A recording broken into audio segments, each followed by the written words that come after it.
YouTube channel ko Kaprom D ay dito ko utang ko po dito sa Mayana na ito. Dahil Kaprom D sa Mayana na video ko yung napanood nyo yung Paraiso sa Gubat ay pinakita ko po yung Mayana ko doon na napakaganda. Kaya yung Kaprom D maraming nag-view nakarating ng Asia, Africa, Latin America, US, Australia, at siyempre dito sa Pilipinas, Kaprom D. So dahil dito Kaprom D, dahil sa tanim ko na Mayana, napakaraming na-inspired maghalaman, magmayana o magtanim ng Mayana.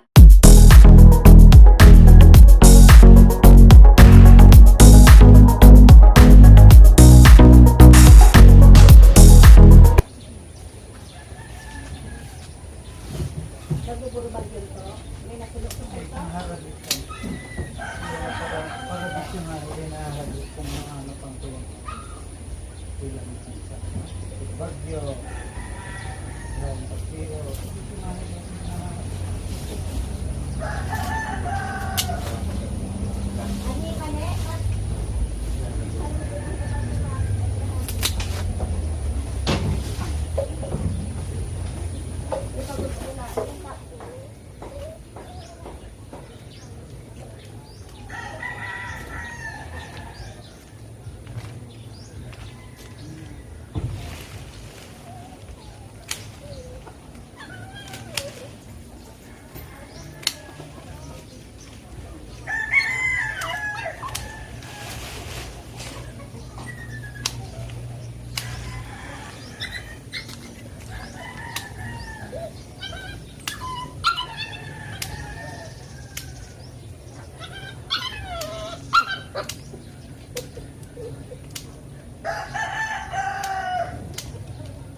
Hindi,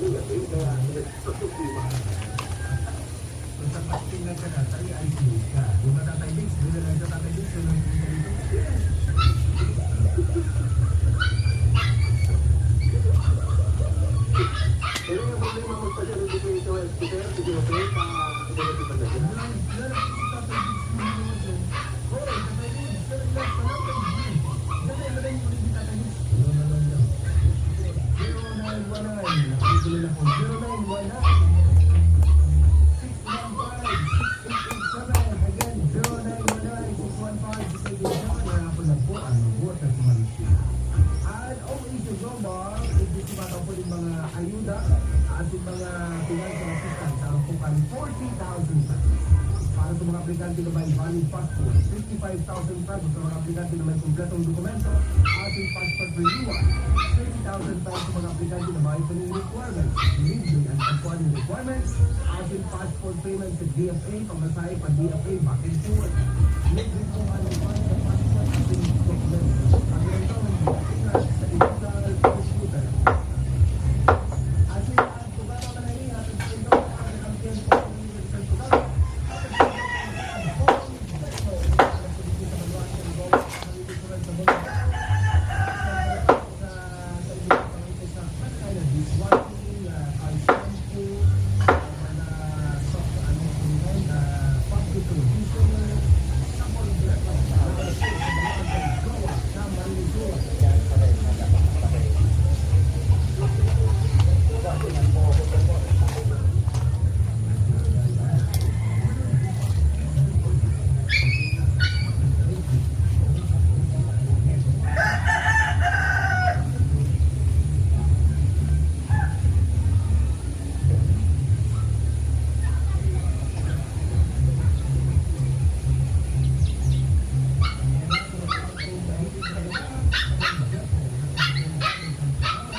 Ay, bali.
So, ito kaprom di yung mayana ko.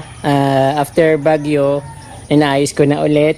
Nagkatumba-tumba na sila pero madali lang naman ayusin kasi hindi naman sila ganun kalaki. At yun, kumuha pa rin ako ng mga pat-pat para maitayo ko siya. Hindi naman siya ganun ka-affected dahil hindi naman ganun kalakas yung impact ng duman na bagyo. Pero natumba sila kasi mahina lang naman talaga yung mayana. Expected na yung kahit ulan lang, natutumba talaga sila dahil sa bigat ng tubig na na-absorb ng mga dahon nila. Pero ayun, medyo umiinit-init na naman pero biglang buwabagsak pa rin yung ulan. Ayun. Para kasi kanina pagising ko ng umaga, tumba-tumba lahat yung mayana ko. Kaya ayan, inayos ko na para manumbalik ka agad sa dating ganda niya. Ayan po. Siyempre, lahat po sila natumba. Kaya ito nilagyan ko rin siya ng para itinali ko siya sa kahoy. Ayan. So, nanumbalik na nga po Kapromdi at yung mga nandito sa likod, nasa likod na mayana, ganun din ginawa ko. At ayan po, okay na po siyang tingnan ulit. Pag medyo malakas pa rin yung hangin, siguro hindi naman siya matutumba na ulit kasi yung maganda na yung niya, mayroon ng matibay na nakakapitan. Alam nyo Kapromdi, dito ako nagsimula nagtanim ng mayana. So, that time wala akong pambili ng paso. Then bumili ako ng kawayan na medyo malaki at ito nga binigay sa akin. So yun ang ginawa kong paso. Pinagputol-putol ko siya, di siyempre ang haba-haba ng binili ko. So 50 pesos lang yun. Then ginawa ko siya ng paso at ito nga yung tinaniman ko ng mayana. So yung mayana Kapromdi na pula, dito siya nagmula. Bali ito yung pinaka mother plant ko na mayana. So lahat po na nakapaligid dito, sa kubo ko na mayana, dito po yung pinaka mother plant nila. So bawat branch niya, pinuputol ko kahit maliit na maliit, ay tinatanim ko na kagad sa sa kung saan ko man naisipan na magkaroon ng magandang view kayang Kapromdi. So yung YouTube channel ko Kapromdi ay dito ko utang ko po dito sa mayana na ito. Dahil Kapromdi sa mayana na video ko, yung kung napanood nyo yung Paraiso sa Gubat, ay pinakita ko po yung mayana ko doon na napakaganda. Kaya yung Kapromdi maraming nag-view, nakarating ng Asia, Africa, Latin America, US, Australia, at siyempre dito sa Pilipinas Kapromdi. So dahil dito Kapromdi, dahil sa tanim ko na mayana, napakaraming na-inspired maghalaman, magmayana o magtanim ng mayana. Kahit dito po Kapromdi, pag dumadaan dito talagang sinasabi ko naman po sa inyo noon pa na lahat na dumadaan dito na mapatingin sa mayana ko na pulang-pula yung dahon niya. So actually hindi siya pula, maroon po. Kaya lang kapag nainitan po siya, nagiging pula. Kaya wag niyo pong wag po kayong mag-worry kung yung mayana niyo ay maroon ang kulay. Kahit ito ay maroon din po siya. Medyo pag nasinagan siya ng araw, nagiging pula. Kapag binabasa niyo po palagi, pag dinidiligan niyo po yung dahon, nagiging maroon. So pag lagi siyang tuyo at hindi nadidiligan, yung dahon niya po, lumalabas yung magandang kulay niya, nagiging pula.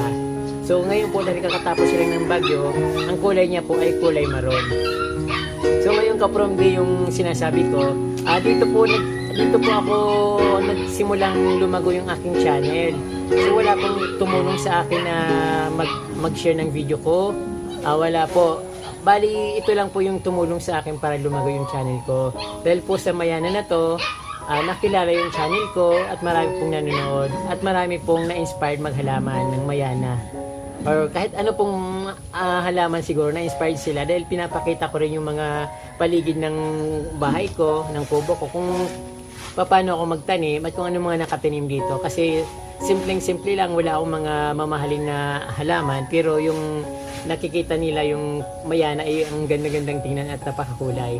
So na-monetize po yung channel ko dahil po sa mayana. Na gustuhan nyo po yung garden ko sa simula dahil sa mayana, siyempre sa kubo, saka white stone. So marami po salamat Kapromdi ulit. Huwag nyo pong kalimutan mag-subscribe at i-share po ang video para mapanood din po ng iba. Marami pong salamat sa inyo at mabalos po.